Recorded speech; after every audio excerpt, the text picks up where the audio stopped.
Backs out, I'm growing hard in the city, even with no acres. Box gardens, wood pallets, straw bales or containers. Struggle makes resourceful, nobody seems too remorseful. Either way, we gotta eat, that pot too big to eat morsel. Farm to table, we sourcing, black producers and farmers. Hold a vibe when we shopping, Akashic records that calm me. Co-op that suit. Teamwork make the dream work. Light work, no scheme work. Run it back to my feet. Eat footsteps that cold speak. You can code and tell it. Metaphysical add cloth, better heat the smoke when you smell it. Life flame, I'm living. In the field, no bondage. Million shovels at the same time. Breaking ground, pay homage. Gotta correct that spelling. We've been hooked on bad phonics. Even with no soil. H2O hydroponics. You ain't wake up in 20. And 21 gon' spook you. Digitizing that fiat. I'm planting seeds for the few. My fabrics resilient. The elements done shaped us. Production over consumption. Transform black consumers to make us. Shine a light on the fakers. I don't judge my better. Gotta practice discernment. Men that run that game if you let them. Get it back to the garden. Get back on assignment. Got body in flex mode. Like black star in alignment. Ain't never gonna tap out. Ain't never gonna tap out. Ain't never gonna tap out. Ain't never gonna tap out. Ain't never gonna tap out. Ain't never gonna tap out. We keep growing and growing and growing and growing, no blowing no backs out. I say yeah. A million black shovels at the same time. A million black shovels at the same time. A million black shovels at the same time. 4, 3, 2, 1. Game time. Good morning, B1AG. We're back again. You got John Henry, Farmer Brian MC. We're going to bring y'all some of this daily bread. 1 million shovels, 1 million black shovels at the same time. April 3rd, 2021. 4, 3, 2, 1. That day we'll never see that day again. 4, 3, 2, 1. It's the countdown. 1 million black shovels at the same time. We'd like to see 1 million of us melanated peoples planting something at the same time. You know, it's we're past due. We need to get these shovels in the ground. We need to get these crops growing so we can feed ourselves. All right. Today we have a nice it's a different topic. It's actually kind of surprising. So they're introducing a new bill and they call it the Justice Bill. And this Justice Bill will transfer 32 million acres of land back to black farmers. That's what they're proposing. That's a major transfer of wealth, so to speak. Now, our question is this reparations? Is this what they would like to see as a form of reparations? And also, if they're giving us, back in the days, we asked for 40 acres and a mule, and they wouldn't give it to us. But now they want to give us 32 million acres. And we're going to look at that from all angles, from a B1 perspective, because here at B1AG, we're looking at black agriculture production, education, marketing, nutrition, food, and economics, from a B1 perspective, about our black family and our black community, and especially black food and how we eat. So, Farmer Brown, is this $32 million, 32 million acres of transfer? Is this you think this is real? Do you think they're going to do it? And would this be considered reparation? First, I'd like to say peace to the family. I hope everything's going well. We're warming up here in Kentucky, and then I think we're going to have some rain coming. Cool. Now, there's multiple ways I can answer that question. I can give you my professional analysis. I can tell you what I think. I don't know anything. I'm still learning. But okay, let's put this in perspective. I haven't read through the whole bill, so I'm hoping we'll have some time today to kind of dig through it. On the surface, this looks great. on the surface, this looks great. Right now, we know black farmers in the 1920s had 15 million acres of land collectively. That's when they represented 15% of the agricultural population, to where now black primary operators represent 1.4% of farmers and only own 0.04% of the land. Not 1%, but 0.04 of the actual land. And so when we put in perspective North America, and this is just your lower 48 states, not including Alaska or Hawaii, is 1.9 billion acres. 1.9 billion acres. 32 million acres is cool. But I think there's a lot of other details within that I will be interested to see. One in particular that jumps out immediately, continuing our conversation about Bill Gates, Bezos, some of the other large-scale investors who've been buying up the arable farmland in North America in recent months. Is it good arable land? Did that specify? When you're speaking legalese, you have to be very specific. When you're dealing with law, you don't want to leave anything to assumption. You don't want to leave anything to thinking, okay, you gave me that wink. I thought I saw that wink. But then after you've been elected and then I give you nothing, you can't go back to, well, hey, I thought you winked at me. That doesn't stand in the court of law. And so I'd be real curious as we dig through this, if it specifically states arable farmland.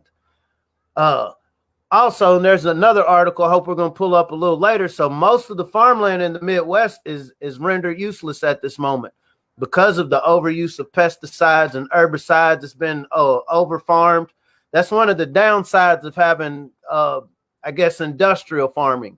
When I have these huge tractors, I'm going to do a lot more, or huge implements and equipment, I'm going to do a lot more damage to the land than, say, if you had actual people out doing the work. That's when it becomes labor intensive. That's when it becomes, okay, we're going to need another workforce to work a little cheaper to do this that this big machine will do. So once again, there's these trade-offs where this is one of the reasons we're having these conversations.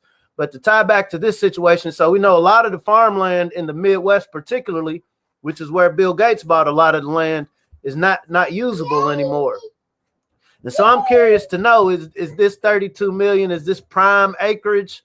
Is this acres that, whoever gets this land, they'll be able to go out and just, have phenomenal, successful crops? Or is this land that, okay, I bought it, I got it through whatever this special program. I want to go organic, but I can't grow organic for the next 4 years because the last 10 years it's had pesticides on it. And so these are things we got to keep in mind. It's going to cost you. Once you have an asset like land, you're going to pay your property taxes.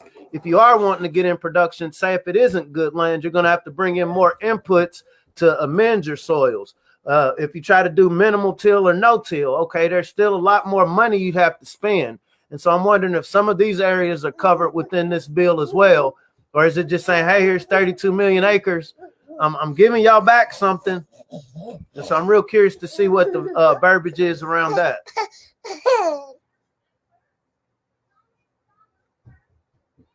$32 million acres is a lot of land, whether it's arable or not. Because I feel like, we as a people, we'll find a way to make that land do what it does. But do you think that we're really prepared as the people, as farmers, to receive and care for 32 million acres? They can drop, because under the new justice bill, it would give black farmers up to 160 acres apiece, right? Now, back in the day, we were only asking for 40 acres and a mule, and they wouldn't give it to us. So just me being slightly skeptical, slightly cynical, if you wouldn't give us 40 acres and a mule, now you want to give us 160 acres per farmer. It just makes me scratch my head a little bit. Do you trust it? I mean, just as a overall, do you trust it? I think we've had this discussion enough to know in a time of crisis, I doubt any of the other organisms within this ecosystem we live in are waking up in the morning figuring out, in the time of my crisis, now how can I help this other group over there who has a crisis? Let's think about it. there's these concept of filters. You know, we think about trickle down economics. We've lived through the 80s, 90s. We see that trickle down doesn't ever trickle down to the people who are assuming that it's going to trickle down to. So when I think about this land, so to answer your first question, knowledge-wise, skill sets, physical bodies, information available, absolutely, black farmers could take 32 million and flip it into a whole new U.S. economy. Absolutely, the potentiality exists, 100%, no doubt about it. Now, when you deal in farming or agriculture, you don't deal in, I guess, I hope. You have to be very specific. Anything you want to do is going to have a cost. It's going to cost energy to get this from point A to point B. It's going to cost something to put this in the ground to yield something. It's going to cost something to get somebody to come out here and do something with it. It's going to cost something to ship it to where it's going. It's going to cost something for somebody to market it and sell it. And then somebody's got to buy it. And so if you ask me on a grand scale as a community, are we poised to support 32 million acres worth of black land? I seriously doubt it. But I will say this is why we have B1AG. This is why we consistently want to reach out to other brothers and sisters who are already doing this work so we can expand this conversation. So in the situation that this land is granted, because once again, this is still just a conversation. And we've lived long enough to see conversations go on and on and on and no tangibles ever manifest. What my fear would be as a community, if we're not able to coalesce and in rapid speed make this a part of our culture, make supporting black farmers a part of our culture, make at least a significant part of our food intake, 20%. You know, black farmers, realistically speaking, wouldn't be able to feed all the black people in America. I think that's utopian.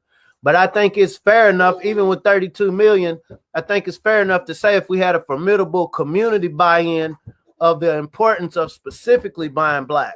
I mean, you can get this great looking tomato at Whole Foods and Kroger that was grown by somebody else, and you don't want to racialize things. And so my thing is, let's look at the economy of it.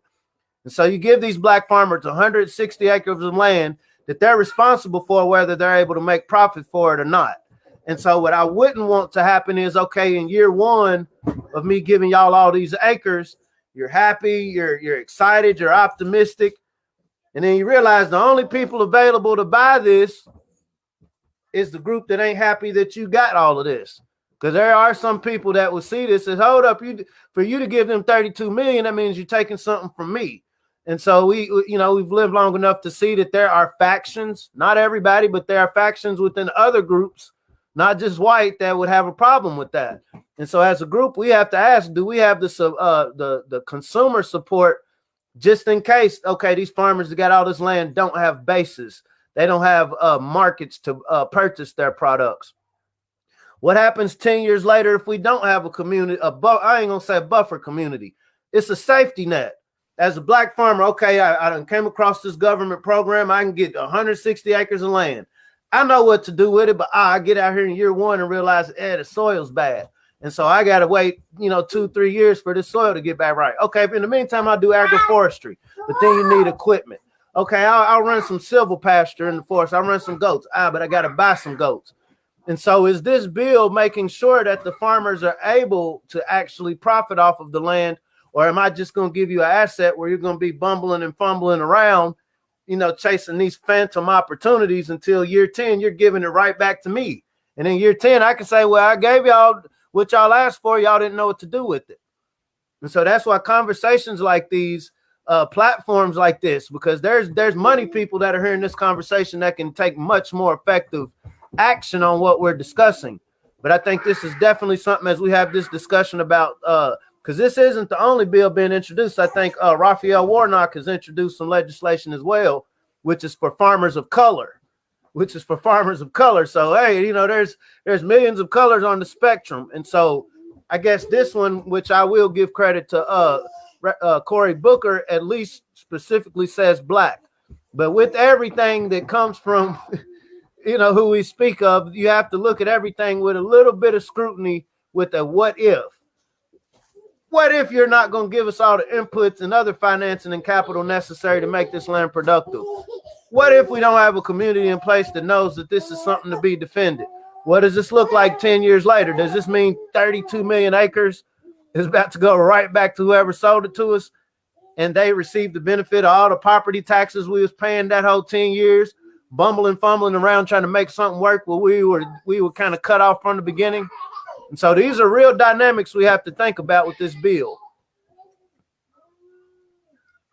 Now, speaking of the bill, and you did mention Cory Booker. This is what Cory Booker had to say. When it comes to farming and agriculture, we know that there is a direct connection between discriminatory practices within the USDA and the enormous land loss we have seen among Black farmers in the past century, said Cory Booker of New Jersey, the lead sponsor of the bill. He said the bill will enact reforms within the USDA to finally end discrimination within the agency, protect the remaining Black farmers from losing their land, and provide land grants to create a new generation of Black farmers and begin to restore the land base that has been lost by Black farmers due to outrageous discrimination over past decades. Now, that is almost like a blind admission that this land that they're giving to Black farmers, 32 million acres, it's their land anyway. You know, I'm just giving you back what we took, you know, some of what we took from you, and to see what you can do with it. So moving forward, like you said, it has to become a part of our culture. Like, how do we make farming or be able to make farming as big as Birkin bags? How do we make farming, the idea of farming, bring it to an awareness as we're aware of Jordans, or as we're aware of the latest hip hop song? Like, how do we make agriculture, farming, and everything that comes along with that sector, that business sector, just more cool and acceptable and talked about in our community? Let me briefly touch back on the point we were just talking before this. And so imagine you've been in the house all summer. Your legs done got stiff. You haven't been running outside. No basketball goals, nothing to play on. So you're stiff. And then suddenly Parks and Recreation or somebody come along and say, we got all these basketball goals for all y'all bored kids. If you've been inside and you've been stiff, you ain't been able to move, even if I bring these courts to you, how much fun are you going to have if you haven't been moving at all? When we think about the movement of Black agriculture, you know, you've kept people in a box. And then in 2 years, I'm going to give you all of this to work with. You're almost setting people up for a disaster. To answer your question, how do you make it a part of our culture? I don't mind stepping on toes. You know, we're not in this to make people feel good. Let's look at where we spend our money. What did they say? Money talk, BS walks. A large percent of our money, I was close to $900 million, we know we spend in cosmetics, healthcare, beauty products.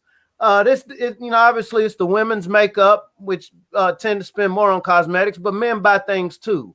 And so we have to evaluate, is our ability to own property, own land at this moment in time? I mean, I'm a melanated person, regardless of what side of the political realm I'm on, no matter what I pray to, no matter what I do in my bedroom. Is that more important than the fact that, hey, if I don't come up with a plan and work with somebody that has these same issues, there's not going to be nothing for nobody. And so there's certain consumer habits that we have to be able to personally evaluate. You can't beat nobody over the head and say, hey, this is now the new cool thing. But what I will say is there are people with bags. If I know a record label is going to spend 100 stacks on promoting a new artist, I'm going to have this budget for little chop for the next 2 quarters. I know I'm going to spend 100 stacks, 50 each quarter. I'm going to make sure I get X amount of radio spins. I'm going to make sure I do my due diligence with DJs. Do we have a faction of cats in the hood? I mean, I know people, right? Like, do we have a faction of people who's like, you know what? The same amount of energy that 300 Records or Universal is going to put into promoting what they promote, we're going to promote ours, right? It comes with, the law of compensation. If you got $20 million worth of something working against you, by nature, you have to have 20 million or 20.1 million working against it if you want to see change. Saying that to say, okay, once again, our consumer habits. Are we incentivizing, say, the ladies that, okay, you have every right to look good, but are we incentivizing as a community, but it ain't fly unless you get it from a black person that made it? You know, it's almost we're a culture that likes to shame one another. Shoes, you know, I'm a shoe person. I like shoes, you know, when you can afford them, but did a black person design these? And then we got to get out of, oh, it ain't got to be about black. Yes, it does. Yes, it does. You can be a much better merchant in the global market when you have a base of your own. Chinese people understand by nature, I'm not going to spend with no other group. I don't care what color you are. I'm not going to spend with nobody else but my own. Once we have what we need, once we're established, then I'll entertain doing business with you if it's worth me doing business. But even if you don't do business with me, I'm cool because we have our base. I imagine Chinese people, and I don't like to just pull one group out, have different intra conflicts. They have differences within their culture too. But when it comes to us against the rest of the world and economy, we're talking economics. Take politics and religion out of it. They understand China. What is it? C1. China first. Everything else comes secondary. The other groups that we're not allowed to mention on certain platforms. Understand, before I go do business with any other group of people, I don't care what you look like. I'm going to make sure our foundation is straight. I'm going to make sure if those blacks over there decide they want to do something shady, we can protect it. If those whites over there want to do something shady, we can protect it. Any group of people understands naturally. And so another thing about B1AG is we got to get back to the garden. And I'm answering your question, how do we make it a part of our culture? I feel like Texas this week is going to force us, because that's not going to be the only event where large percentages of us are going to be overwhelmed by these natural occurrences, unnatural but natural occurrences that are affecting. I was looking at a video yesterday, some sisters in the house, it looked like about 8 people, and they were going through these water jars, and they had parasites just floating around in the bottom of them. You got to think, in a place like Texas is huge, and I know, you know, people make money down there. And I'm curious to know how much money is invested. Like, are there any community-based cooperatives where cats is just like, hey, let's find us some wells. Let's purchase us some land where we know that there's water. You know, we just experienced this snowstorm. We had a few years back. Let's just go in. We ain't got to brag about it. We ain't get on social media and say, hey, look at us. No, just have these things ready. The money exists. Going back to what you were saying, are we ready? Yes, we have the ability, but we have to value it. And I'm tending to believe whether we do it ourselves or not, the universe has a strange way of forcing us into where we need to be. So this is why we need to have these conversations consistently. This is how that marketing happens. To answer your question, I know I kind of danced away from it. Man, I was digging deeper into the bill. Now, under this justice bill, up to 32 million acres would move to black ownership over a decade, nearly 7 times the 4.7 million acres that are now in black farms. A new USDA agency, the Equitable Land Access Service, would administer the program, and they will buy land from willing. Now, the USDA would buy land from willing sellers at fair market value for use in the program. So the USDA is going to buy land from willing sellers at fair market value for use in the program. Up to 20,000 grants of 160 acres would be made annually through 2030. Recipients would be new or experienced black farmers. Beginning farmers would be required to complete a training program. Now this is the thing that sticks out to me. They says they're going to buy this land that they're using for this program, and then we're going to give it to these farmers. It's almost like, yeah, man, let me go ahead and buy this bucket.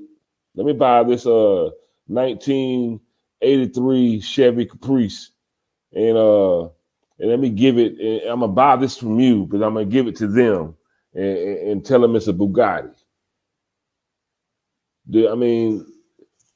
Or am I tripping? Am I looking too deep? I didn't even read that part, but it only justified my. Once again, I know nothing. As I sit here in this place, I can see this screen, and I see my children running around. Somebody's making some money here. Nothing is free in this world, right? And you look at, okay, who has the land to sell? It makes me think of the Homestead Act. You gave people 160 acres for free. I'm going to give you this just for coming over here. If you can get some Indians off this land here, I'll give you some land. So basically here, now let me pay you to give it to somebody else after you've used it, after there's nothing else that can be done with it. That's like, we want to make this a family production. That's not even sloppy seconds. That's sloppy fourths. I mean, you got to think about the generations of all these different chemicals, different operations. So by nature, if we're wanting to take a holistic environmental approach, you got to let this land sit for a long period of time before, and which is needed anyway, right? But I doubt the black farmers that are needing some sort of assistance are wanting to just get land to be good conservationists. Black farmers want to produce. I mean, you said it. What else can you say? I'm selling you this bucket. But then I look at, we do have products that do regenerate the soil, like your soybeans and peanuts. That cost. Is it in the bill? So in the bill, does it say, so, once we've sold this land, well, we've bought this land at market price from the people who've reached their peak, there's really nothing else you can do with it but take losses. And so I'm going to pass this, because the same thing is happening with businesses inside of the city if you've watched over the last 12 months. Mm-hmm. Okay, we're socially distanced, but I know y'all Negroes are some ambitious people. So here, you go, I hate to give this business away, but I hate to sell it to you, but here, when everybody's locked up and nobody's buying nothing, the thing is, when we go back to this consciousness, we've been so relegated to celebrating just being seen as a human being that when somebody presents us with anything, we just jump on it. I'm guilty of it. I've done it a time or two in my life, but as you get older, you become responsible. And that's not to say every time there's opportunity, there's something behind it. But with each opportunity, we're given the spirit of discernment to decide, okay, is this plant that's growing in this crop what I put in the ground, or is it not? If I'm a conscientious farmer, I know what seeds I put in here. And so if this is not yielding what I put in the ground, take this out. It's a weed. You don't want it to grow. This mindset of in the midst of crisis that somebody is sitting in their house thinking, how can I just give? The fact that, okay, we're going to buy it at fair market price lets you know, okay, this is a transaction. This isn't a reciprocation or a repairing of something. This is another money move. I'm gonna pay the people who had it before and let you sit on it while you try to figure out now what's going on here. And by that time, you would have either died out, got burnt out, would have sold it back to somebody to have this same process go on. Debt is the new gold, right? You don't want me to go in on this one. I ain't gonna say I wish you didn't read that. I'm glad you read that. But these are the discussions we need to have. These they need to be non-emotional. Yes, I do believe that with this space, even if it's bad land, there's creative things that we as a people can do. But like you said, okay, yeah, put soybean to refurbish the soil, grow hemp. Well, we know the hemp market, because of a lot of people just jumped in and oversaturated, and we don't have the infrastructure. So once you've grown the hemp on this land, going with your model, just to go through the science of it. So we grow hemp on all of these 32 million acres that was bad. We're giving y'all the throwback. We're giving y'all the sloppy seconds of land. So the years that it's going to take, okay, yeah, we'll put hemp here. So you don't want to just grow all this hemp and not have a market to sell it. And so theoretically speaking, hey, since we know hemp fiber is good, let's grow hemp fiber. Okay, do we have the processors in North America specifically to process for hemp fiber? Because a lot of the processing we have is for the oil. So once again, and this affects all farmers of all colors, we don't have the infrastructure to really process fiber to make it profitable. So if I'm a black farmer already coming from a deficit, okay, I'm going to jump in the game and just throw this hemp on here. Are you going to be able to compete with the other, 3.5 million other white farmers, when in line at this processor? At this point, it ain't even racism. It's who's closer to this processor, who's closer to the sign-up sheet. And so this is, once again, why it's important on a communal level. We can identify specific products that we know we consume. I don't have to convert you. If I know that you eat, I ain't going to say sea moss. I know you eat greens. I don't care what church you go to. I don't care what your personal opinion is. Will you agree to put $10 into a communal pot so we can make sure that we can pay at least 10 different farmers to grow these greens we eat? We got X amount of farmers over here that grows sweet potatoes. We got X amount that grows carrots. Will you put $10 in a community supported CSA share? And I mean, it's really as simple as that. Because if we're dependent on the government, large corporations to suddenly, in the midst of me making profit, I'm a large corporation, I'm going to stop making this profit and help these people that I'm making my profit off of. It comes to a point of responsibility. You know, it's not supposed to be an easy task. Like I said, it's one of the most humbling things when you actually meet one of these farmers who's dealt with this. You know, you and I can talk about this through a screen. It's another thing. Every day you look up and look out your window and you know that there's these little invisible forces encroaching on your space. You just want to grow something. I want to grow something. I know how to sell it. You know, this is my family land. This is our legacy. I just want to do what I'm supposed to do. But you realize that you have all of these forces that's I'm pulling from you, these vampiric forces. And then you look to a community that don't even know you exist. It's like a death of 1,000 paper cuts. So once again, we have to have these conversations. If X amount is going to be put into promoting drugs and the things we promote with our music, then we have to have conscientious minded people to spend X amount to promote healthy food. Simple as that. What do you eat? Hey, here's X amount of farmers that live within 50 miles to 100 miles of where you are. And this is all throughout the Southeast. We can even pinpoint where most of these black farmers are. There's sciences we can apply, but the biggest piece of it is getting us to agree that this science is important. The science of our food security, the science of saying, hey, somebody's running game here. You know, there's not a magic shot. There's not one individual. This is systematic. And so until we develop a better system, a system that the participants agree to be a part of, we're not running out on the plugs. We're not running out on the farmer. No, farmer, I understand by me purchasing from you, I'm not just feeding myself. I'm helping you run an operation that's helping thousands of other people to shop with you. And so to the degree we're able to see this agricultural framework as a more expansive 5-dimensional dynamic versus just me eating or versus just me going to get a bag, to that degree, we're able to counter this system that seems kind of fishy. And then going back to the story, which was published on agricultural.com, it says that the Justice for Black Farmers Act is the most ambitious legislative proposal ever developed to address historic and ongoing discrimination against Black farmers, said John Boyd, president of the National Black Farmers Association, and Scott Faber of the Environmental Working Group, 2 of the 6 dozen local and national groups that endorsed the bill. Black farmers have been systematically denied access to land, subsidies, loans, and other critical tools through government and private discrimination.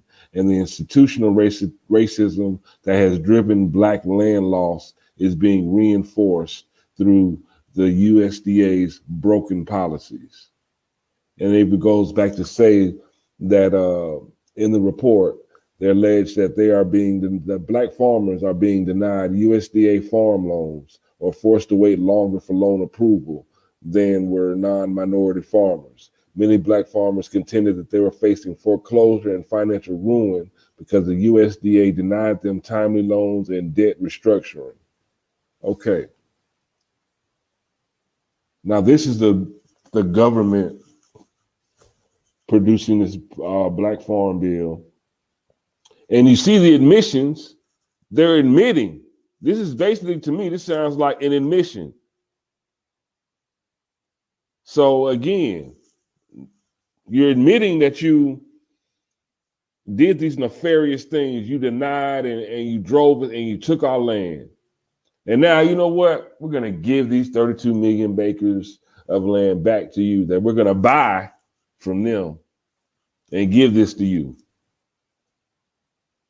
Mind you, you have no Black students that's been going to school to even study how to do this. I know the average farmer is 65 years old. Y'all been losing land. Y'all's culture doesn't even promote agriculture. Y'all don't have a FHA. Y'all don't have a 4-H. But here, take it. Build.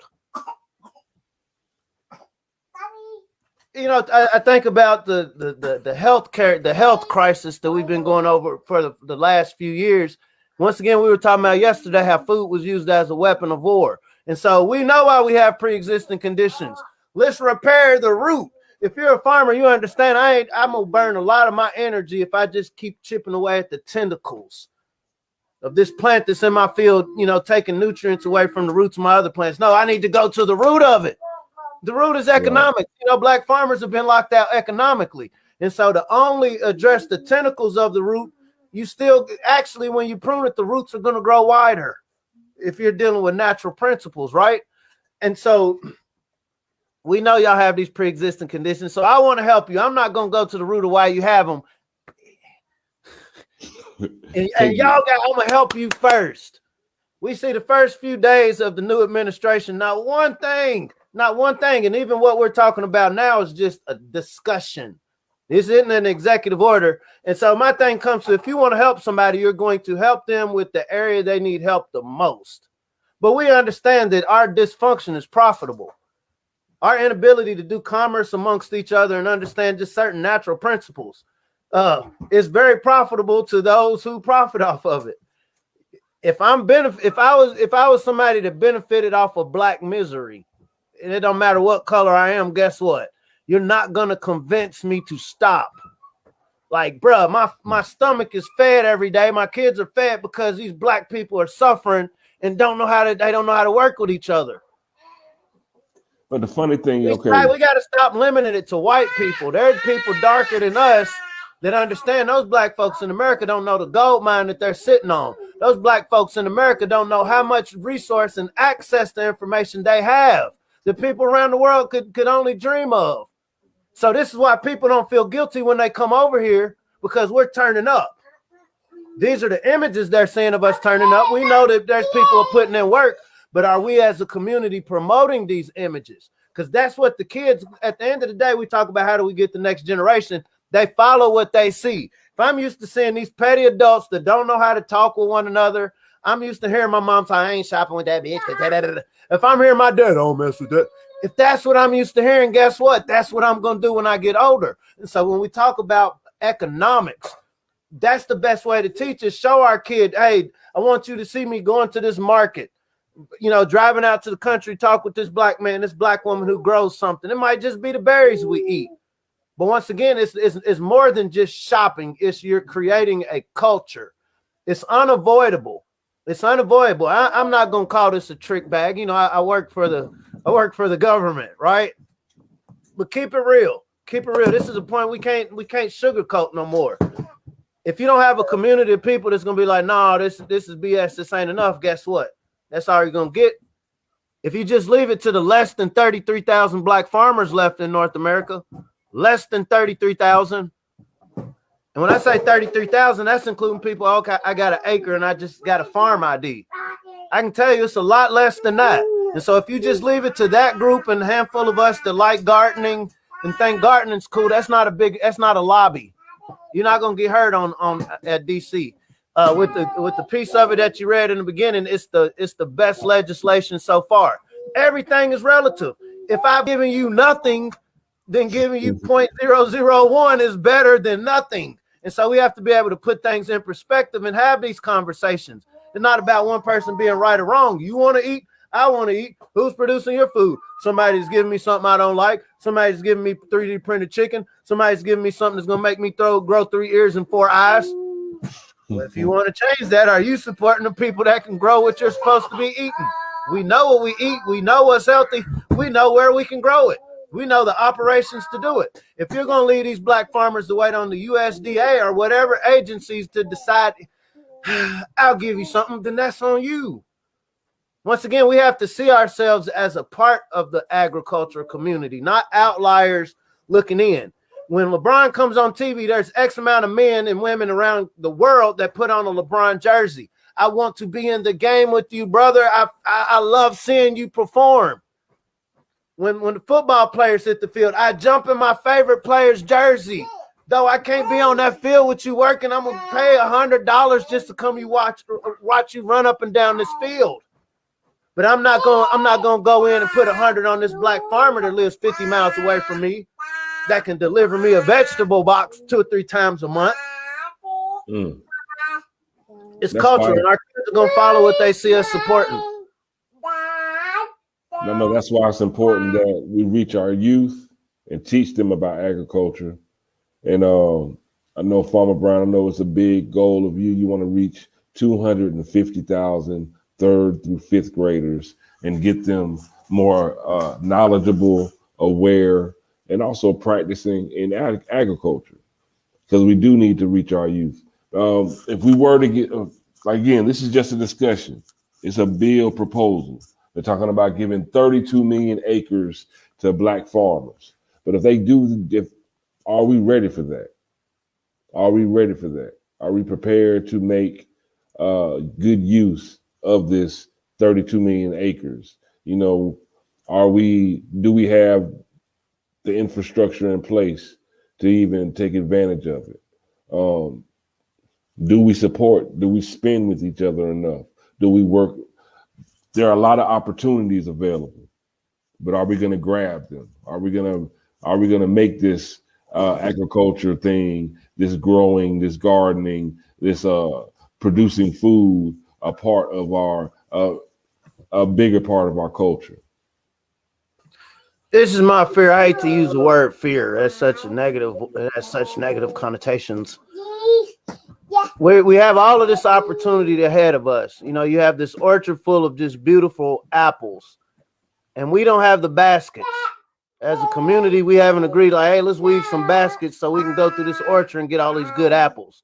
And so what we have, you know, nothing in nature is in a vacuum.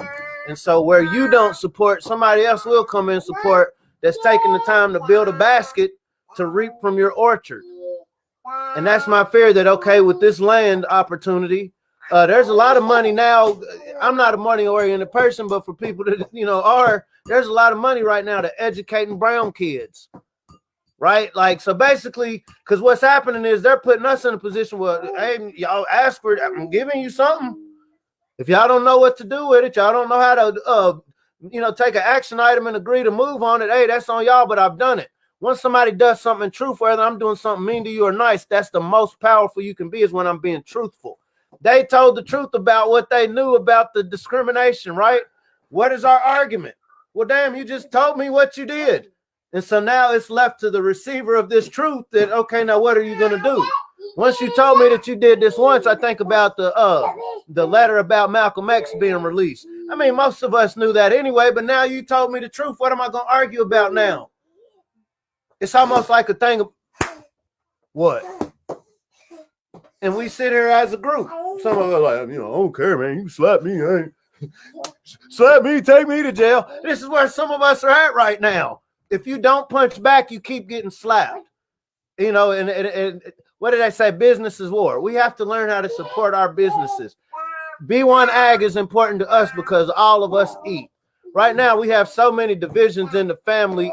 It is mind-numbing. But we know we have to eat. We know the specific products that our people eat.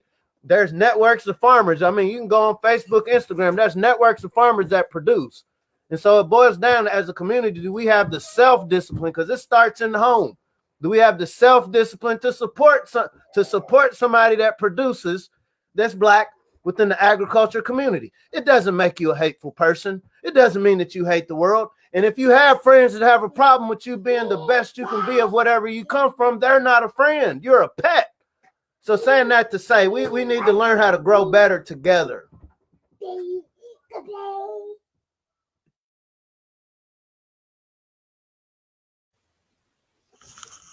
Grow better together. You heard it, B1AGers.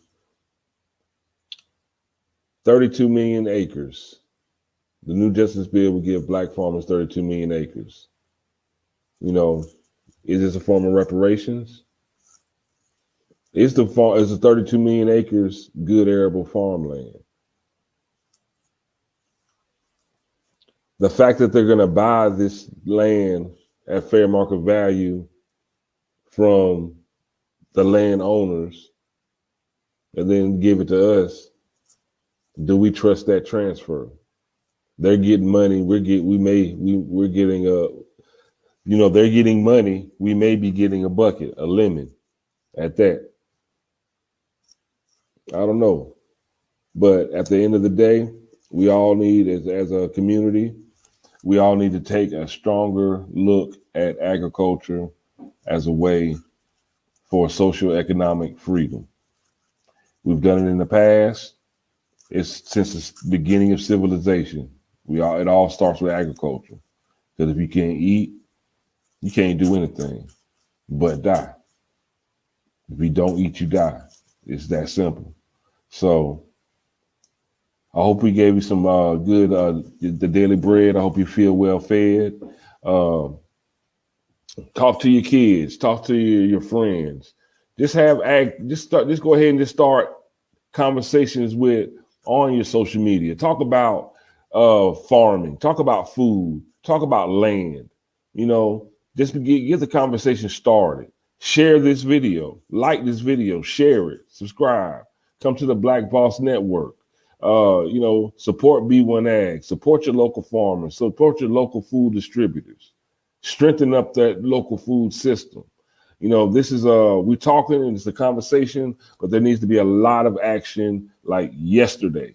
You know, I really don't think people realize how serious this is. We say civilization was built on agriculture, and we are so far behind and lagging in agriculture in this country when it comes to us and our relationship to food. We have no relationship to food. Some people are willing to go ahead and eat this 3D printed chicken without even knowing the long-term effects of it. I would just like to end, man. A lot of our economy, the majority of our economy is based on speculation. Meaning, I buy this and I'm assume that at some point it's. I buy this and I assume at some point it's gonna have some value. There's somebody that can sit down at a table right now. For those that like to be challenged, there's somebody that can sit at a table and map out for the next 10 years. These black folks ain't gonna know how to work together, and because they can't, I'm gonna make X amount of trillions of dollars. I got an idea behind this 32 million acres. There's some math behind it that we know that they're not going to take action behind this. I'll give you something because I know you can't do nothing with it, or you're not. You haven't historically. So for those that want to fight what we'll call white supremacy, what I'll call the opaque layer, fight by learning how to work with your people. This fight don't take a weapon, it takes your dollar. What they say, business is war. Buy some food from a black person that produces it. Because there's somebody at a table that knows I'm going to make money because these people don't shop with each other. Prove them wrong. All right, y'all. So as we end every day, we're going to keep reinforcing this, and we're going to keep drilling it until you get it in your head, until you internalize it, and then it comes out and manifests itself in this 3D realm. Hey, if you really want to know something, shake them haters off, learn how to grow something. You heard it. B1AG will see you again. Y'all be safe, be prosperous, stay in that growth state of mind, and we'll see you once again when the sun shines. Peace out.